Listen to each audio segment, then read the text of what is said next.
February 2026. The Persian Gulf is filled with the largest American military presence since the 2003 invasion of Iraq. 2 aircraft carriers, hundreds of warplanes, a superpower and a nation already hit by war, staring each other down again. This is not fiction. This is happening right now.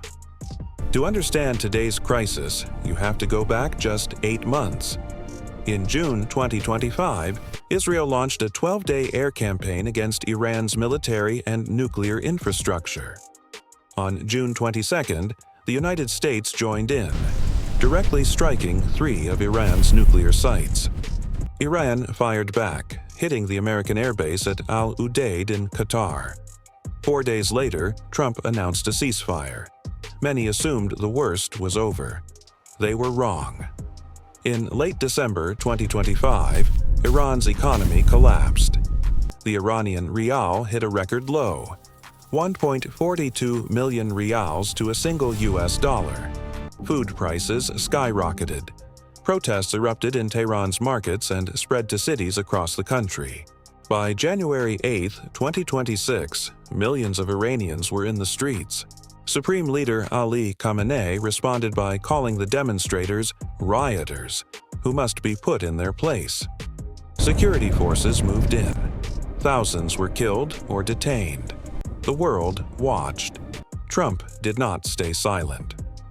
On February 25, 2026, during his State of the Union address, President Trump stood before Congress and said, "The regime and its murderous proxies have spread nothing but terrorism and death and hate."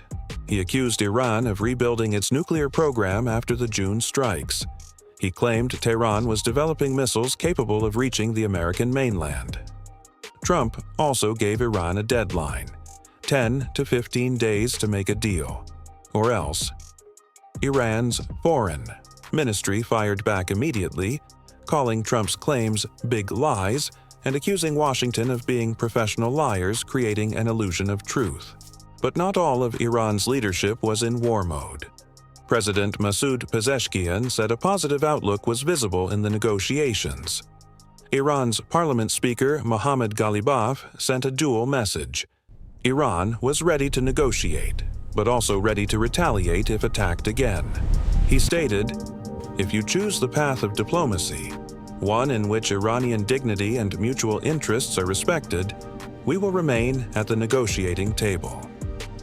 At the center of everything, Iran's nuclear program.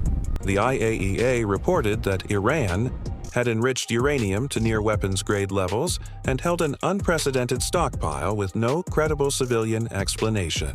Enough, analysts said, for multiple nuclear bombs on short notice. The U.S. demand entering talks was clear: complete dismantlement. Destroy the sites at Fordo, Natanz, and Isfahan. Hand over all enriched uranium. Zero enrichment. Permanently. Iran called that impossible. Indirect talks are now underway, mediated by Oman, with a third round held in Geneva on February 26th and 27th, 2026. U.S. envoys Steve Witkoff and Jared Kushner lead the American side. Foreign Minister Abbas Araghchi leads for Iran. Talks wrapped with no deal, but both sides agreed to continue. Here is what a military escalation actually means for the rest of the planet. The Strait of Hormuz, a narrow waterway between Iran and Oman, carries 20% of the world's oil supply. Over 3,000 ships pass through it every single month. In February, Iran's Revolutionary Guard held live-fire military drills in that strait.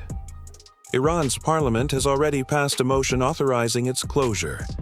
Energy analysts warn oil could spike past $100 per barrel overnight if conflict resumes. As of today, neither side wants to say the word war, but neither side is backing down. A February 2026 analysis by Axios concluded that there are currently no signs of a diplomatic breakthrough. An analysis by RBC Capital Markets put it bluntly: zero enrichment demands from the U.S. make military. Action unavoidable. Two nations, one deadline, and a world holding its breath. This is not a story about the past. The next chapter is being written right now, in negotiating rooms in Geneva, on warships in the Arabian Sea, and in the streets of Tehran. Whatever happens next, it will change the Middle East and perhaps the world for decades to come.